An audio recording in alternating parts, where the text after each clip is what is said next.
그래서 오늘은 그런 예수님께서 옥에 갇히셨던 세례 요한, 세례 요한의 이야기를 우리 잠시 나누고자 합니다. 바로 오늘 본문인데요. 오늘 목요일 본문인데, 그래서 오늘 본문을 통해서 세례 요한이 던진 질문들, 그거에 대한 답을 예수님이 하셨는데, 그 질문과 답을 통해서 오늘 이 시대를 향한 하나님의 나라의 참된 모습이 뭘까, 그런 거를 좀 생각할 수 있는 부분입니다.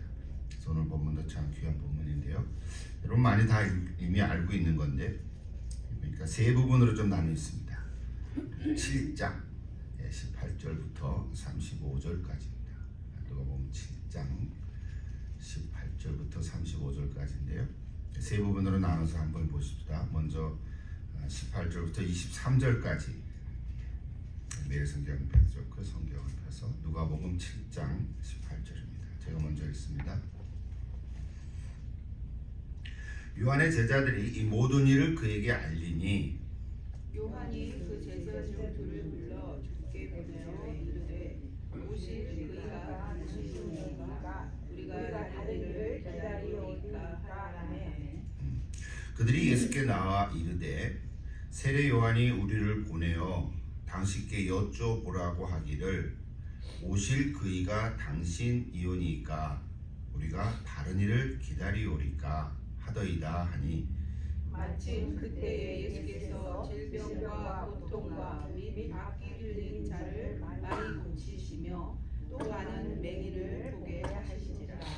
예수께서 대답하여 이르시되 너희가 가서 보고 들은 것을 요한에게 알리되 맹인이 보며 못 걷는 사람이 걸으며 나병 환자가 깨끗함을 받으며 귀먹은 사람들이 들으며 죽은 자가 살아나며 가난한 자에게 복음이 전파된다 하라.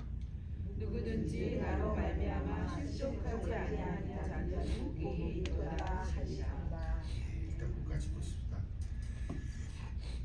이 본문 여러분 다 읽고 이미 아는 얘기인데요. 이 세례 요한의 질문은 우리는 메시아적 질문이다 이렇게 말합니다. 메시아적인 질문이다. 두 가지죠. 19절에 나오는데 오실 그이가 당신이옵니까? 아니면 우리가 다른 일을 기다려야 합니까? 그거죠. 세례 요한의 제자들이 저에 많았는데 제자 두 사람을 예수님께 이렇게 보내서 이걸 물어보라고 부탁을 한 거죠. 여러분 세례 요한은 광야에서 살았고 특별히 요단강에서부터 이제 사역을 시작했는데 이제 회개의 세례다 이렇게 선포를 했죠. 그때 많은 사람들은 세례 요한을 그리스도로 오해했죠. 메시아가 오셨다 이렇게 얘기했는데 세례 요한은 나는 아니다. 내 뒤에 오시는 분이 계신데 나보다 능력이 많으시고 나는 그의 신발끈을 풀기도 감당하지 못한다. 이런 말을 분명히 했습니다.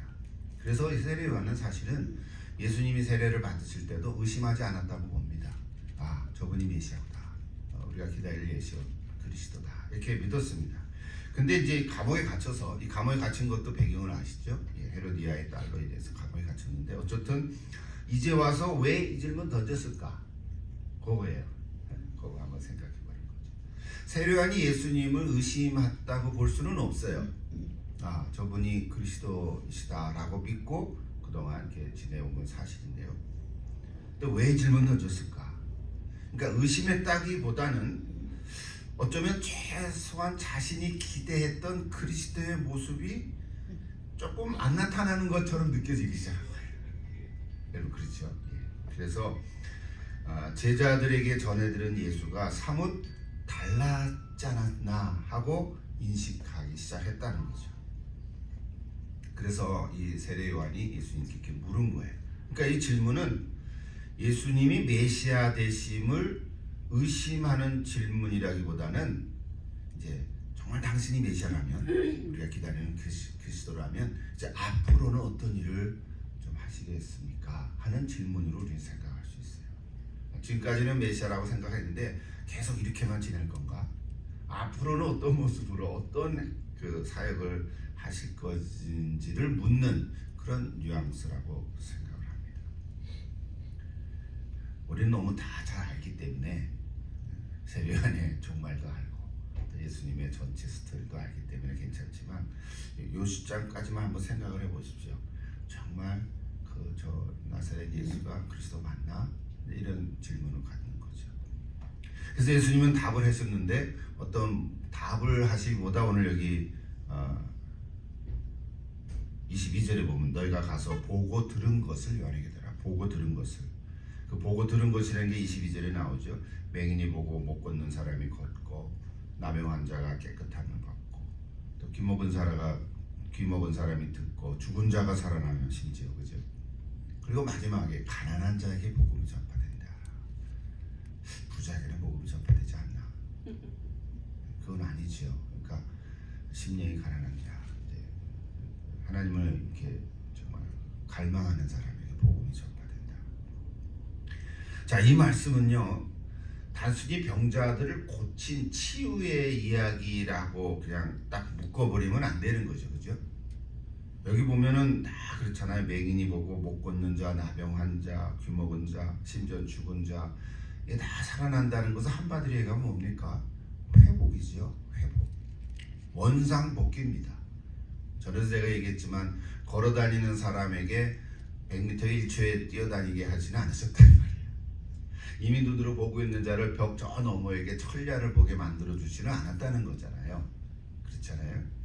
그러니까 귀 먹은 자가 저 심리 밖에 있는 사람들의 얘기도 들을 수 있는 특별한 청각을 줬다든지 그런 이야기가 아니라 원래 하나님께서 창조하셨던 그 본래의 모습으로 회복하게 해주시는 거거든요. 이것이 하나님 나라의 모습이라는 거죠.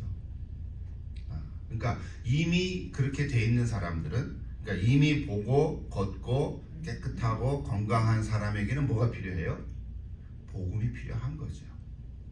그 사람에게도, 그런 사람에게도 치유가 필요하지 않지만 예수 그리스도가 그리스도이시는 복음이 필요한 거죠. 복음의 내용은 하나님의 나라니까. 그래서 오늘 여기 말씀을 한마디로 얘기하면 회복의 모습인데 그건 하나님 나라의 임재인 거죠. 누가복음 우리가 날마다 자세히 같이 나누지 못했지만 하나님 나라의 모습, 그것은 먼저 귀신이 떠나가고요. 귀신을 내쫓는 게 하나님 나라가 임하는 거죠. 병자들이 나음을 입는 것도 하나님 나라가 임하는 거고, 그 다음에 정신이 혼미한 사람들이 제대로 돌아오고, 또는 사회적으로 왜곡된 의식을 가진 사람들, 세리 같은 사람은 죄인이다 이렇게 바리새인이나 율법학자들이 이렇게 규정한 것에 대해서 그들도 하나님의 자녀들이다 하는 말로 선포한 것들이 다 뭐예요? 하나님 나라의 모습인 거죠. 그래서 하나님 나라가 임한다는 것이 결국은 무슨 천국 임한다는 그거 얘기가 아니라 이 땅에 하나님 나라가 임한다는 것이 사실은 좀 쉽게 간단히 얘기한다면 하나님이 원래 창조하셨던 하나님 사람의 모습으로 회복하고 있다는 거예요. 그게 하나님 나라에 임한 거죠. 어쩌면 우리 에덴 동산에 가서 살고 싶은 그 회개 본능들이 있습니다. 그렇지 않습니까? 에덴 동산에서 살면 얼마나 좋겠어요. 모든 근심 걱정 하나도 없고, 그렇지 않습니까? 그러니까 모든 스트레스가 하나도 없고, 질병도 없고, 걱정도 없고, 눈물도 없고. 그런데 예수님이 오셔서 그 원래 하나님이 창조하시고 기대하셨던 에덴 동산의 회복을 예수님 통해서 우리에게 허락해 주셨다는 거죠. 그 하나님 나라의 모습이거든요. 그래서 오늘 저와 여러분도 이 땅에 살면서 예수 믿었다는 게 그냥 뭐 이런 일도 해결하고 저것도 해결하고 모든 일이 다 만사형통이다 뭐 그 정도 얘기가 아니라 하나님의 나라가 내가 임해서 살아가고 있다. 그거 하나를 꽉 갖고 살아야 돼요. 그러다가 병에 걸릴 수도 있고요. 문제가 안 될 수도 있고 넘어질 수도 있고요.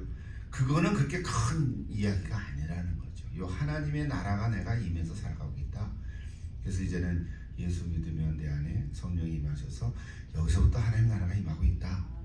이거가 가장 큰 거죠. 우리가 어쩌면 예수님이 전해주고자 하셨던 메시지가 이거예요. 오늘 또 그 얘기를 하지만 100번을 해도 이 얘기를 해야 돼요.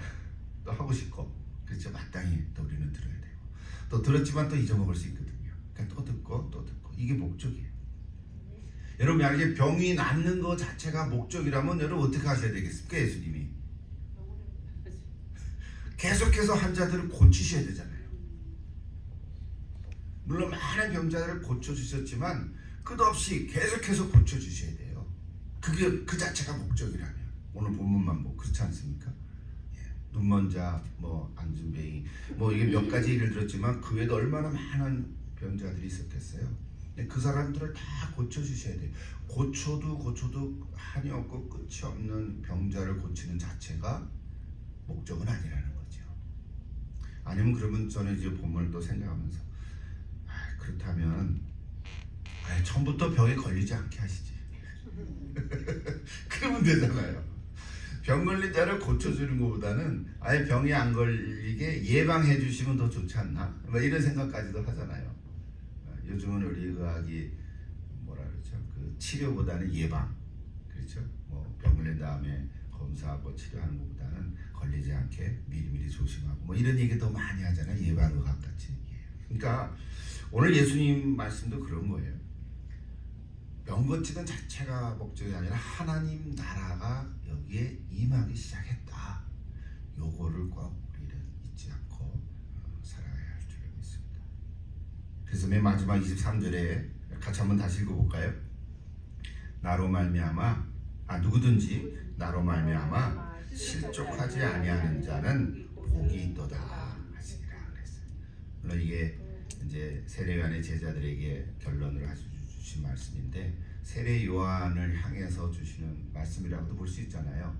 야 세례 요한 너가 참 귀한 자인데 어쩌다가 이렇게 감옥에 갇혔지만 나로 인해서 실족하지 않으면 좋겠다. 뭐 그런 얘기잖아요. 나로 실족하지 않으면 좋겠다. 여러분은 복이 있는 자입니까? 아멘. 여러분 복이 있는 자입니다. 여러 가지로 복이 많겠지만 오늘 이 본문을 통해서 어떠한 자가 복이 있다고요? 실족하지 않는 자. 여러분 실족하지 마십시오. 실족하려고 그러면 어떻게 해야 돼요? 빨리 한 발이 미끄러지려면 다른 발을 빨리 딱 이렇게 딱 뭐라 그러나 이렇게 내릴 수 있어요. 그래서 이렇게 딱 이렇게 스탑하십시오. 실족, 발이 미끄러진다는 건데 실족하지 않기를 축복합니다. 두 번째 단락 볼까요? 24절부터 28절인데 또 한 절씩 같이 이렇게 교독하십시다. 요한이 보낸 자가 떠난 후에 예수께서 무리에게 요한에 대하여 말씀하시되 너희가 무엇을 보려고 광야에 나갔더냐? 바람에 흔들리는 갈대냐? 그러면 너희가 무엇을 보려고 나갔느냐? 부드러운 옷 입은 사람이냐? 보라, 화려한 옷을 입고 사치하게 지내는 자는 왕의 이름이라. 그러면 너희가 무엇을 보려고 나갔더냐? 선지자냐? 옳다. 내가 너희에게 이르노니 선지자보다도 훌륭한 자니라. 기록된 바 보라, 내가 내 사자를 내 앞에 보내니 그가 내 앞에서 내 길을 준비하리라 한 것이 이 사람에게 대한 말씀이다. 28절이죠. 같이 읽을까요? 내가 너희에게 말하노니 여자가 낳은 자 중에 요한보다 큰 자가 없도다. 그러나 하나님의 나라에서는 극히 작은 자라도 그보다 크니라 하시니라. 자 이제 요한의 제가 떠난 다음에 무리들에게 주시는 말씀이죠. 무리. 이 무리는 이제 예수님을 따라다녔던 사람들인데 질문이지 그것도 너희는 무엇을 보려고 광야에 나갔더냐. 이것도 좋은 제목 중에 하나예요. 우리 설교를 또 한 토막까지 또 하시겠죠. 무엇을 보려고 광야에 나갔더냐. 쉽게 얘기하면 너희들은 왜 세례 요한을 쫓아다녔냐 그동안 그런 얘기죠. 왜 세례 요한을 쫓아다녔지? 좀 쉽게 막 이야기처럼 하면 머리 아파서 좀 바람 좀 쐬러 광야에 나왔습니다. 여러분도 좀 머리 아프면 밖에 나가서 좀 시원한 바람 쐬면 좀 이렇게 리프레시 되잖아요. 뭐 파크도 가고 뭐 등산도 하고 뭐 이런 것처럼. 그래서 바람에 흔들리는 갈대냐? 이제 그건 그런 의미예요. 요즘 말로 하면 우리가 바람에 흔들리는 갈대 보려고 좀 강가에 가지는 않잖아요. 그러니까 쉽게 얘기하면 좀 이렇게 리프레시 하려고 하냐. 자 그거 아니면 심심하니까 이런저런 사람 구경하려고 왔냐?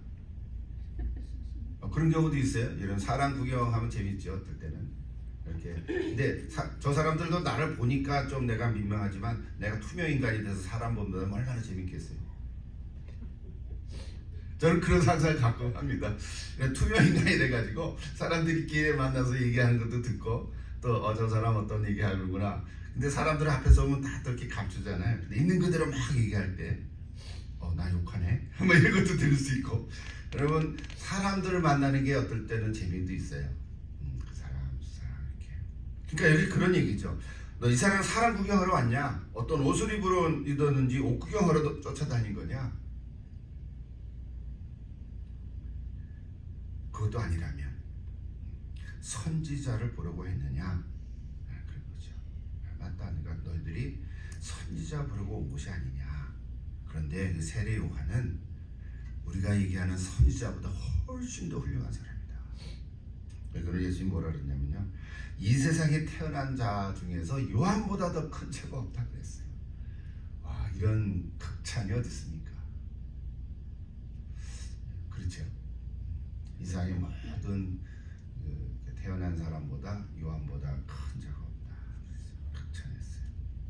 실제로 세례 요한은요, 메시아의 길을 예비하는 마지막 선지자입니다. 여러분 말라기를 한번 찾아볼까요? 시간이 많지 않지만 그래도 3장 1절. 말라기가 맨 마지막 구약 성경이잖아요. 그래서 말라기가 맨 구약의 마지막 책이면서 동시에 또 마지막 선지자죠. 말라기 3장 1절을 보면 그런 얘기가 나옵니다. 같이 한번 찾아보십시다. 말라기 3장 1절. 찾기 쉽죠? 구약의 맨 마지막 책 말라기 3장 1절. 다 찾으셨으면 같이 한번 읽어보십시다. 말라기 3장 1절. 만군의 여호와가 이르노라, 보라 내가 내 사자를 보내리니 그가 내 앞에서 길을 준비할 것이요 그랬어요. 거기 또 쭉 나옵니다만 제가 한 절만 읽었어요. 내 사자를 보내리니. 이게 무슨 얘기예요? 예수님보다 앞서서 보낸 자 세례 요한이잖아요. 그가 길을 준비할 것이다. 그러면서 오늘 예수님께서 28절 마지막에 하나님 나라에서는 극히 작은 자라도 요한보다 크다 그랬어요. 이것도 놀랍죠. 이 세상의 여자에서 나온 사람들보다도 요한보다 큰 자가 없다 그래 놓고는 하나님 나라에서는 극히 작은 자라도 요한보다 크다 또 그랬어요. 반전이잖아요. 오늘 저와 여러분이 세례 요한보다 위대하고 크지는 않아요. 그죠? 우리는 선지자도 아니지만 예수님의 길을 예비하는 그런 삶으로 정말 광야에서 이렇게 약대를 입고 그죠? 메뚜기를 잡아먹으면서 그런 삶은 살 수가 없었어요. 우리는 요한 세례 요한보다 클 수가 없어요. 그런데 여기 뭐예요? 하나님 나라에서는 작은 자라도 그보다 크다 그랬어요. 그러니까 예수님이 지금 선포하려고 하는 메시지의 핵심은 뭐예요? 하나님 나라였죠. 우리 아까 첫 번 부분에서도 말했죠.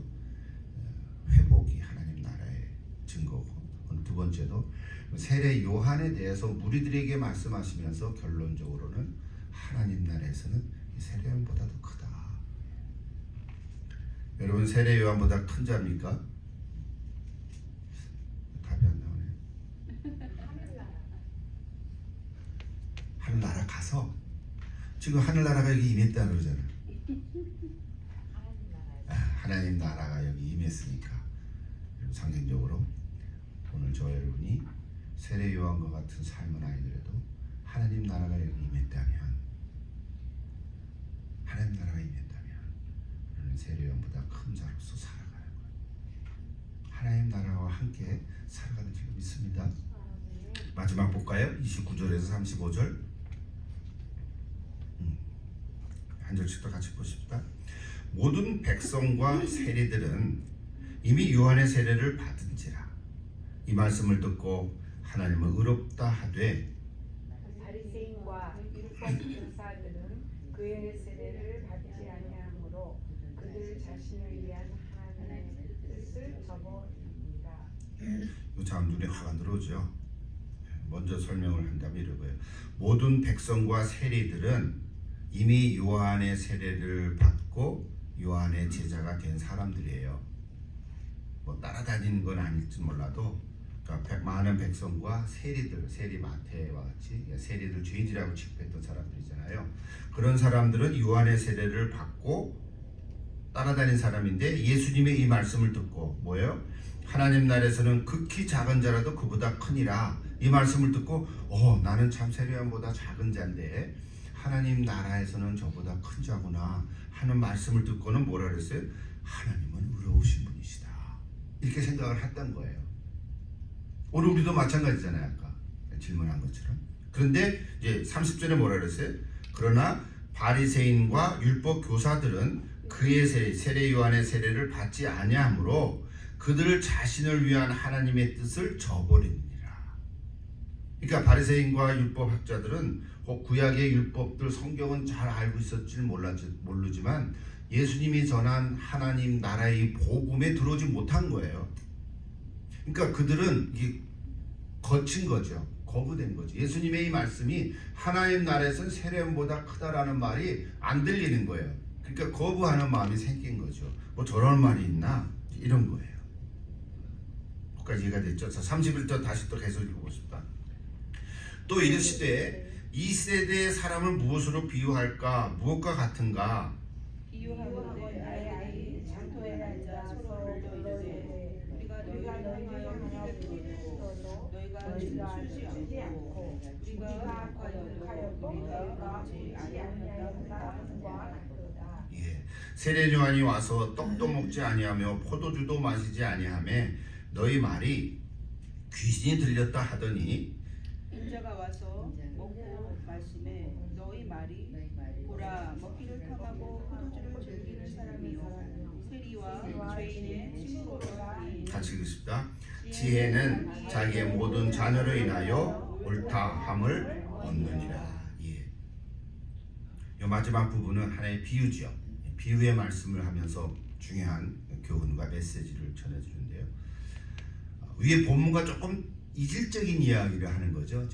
세례 요한이 예수님에 대해서 질문한 거에 대한 예수님의 답이 있었고 또 무리들에게 세례 요한에 대해서 이야기를 하면서 이제 마무리를 했는데 이 누가가 예수님의 극히 작은 자들에 대한 말씀을 하고 나서 이제 비유의 얘기를 하는 거예요. 비유의 핵심은 뭡니까? 장터에 있는 아이들이 피리를 불어도 춤을 추지 않고 곡을 내도 울지 않는다. 이 얘기죠. 다른 복음서에 다 나오는 이야기인데 이것은 사실은 지금 바리새인과 율법 교사들의 그 잘못된 불의를 꼬집은 거죠. 너희들은 울지도 않고 웃지도 않는다.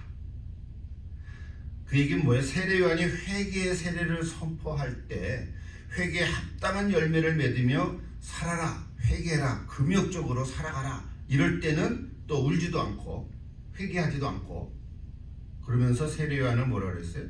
귀신 들렸다고 모독했지 않았냐. 세례 요한 보고 귀신 들렸다고 그렇게 비난한 거예요.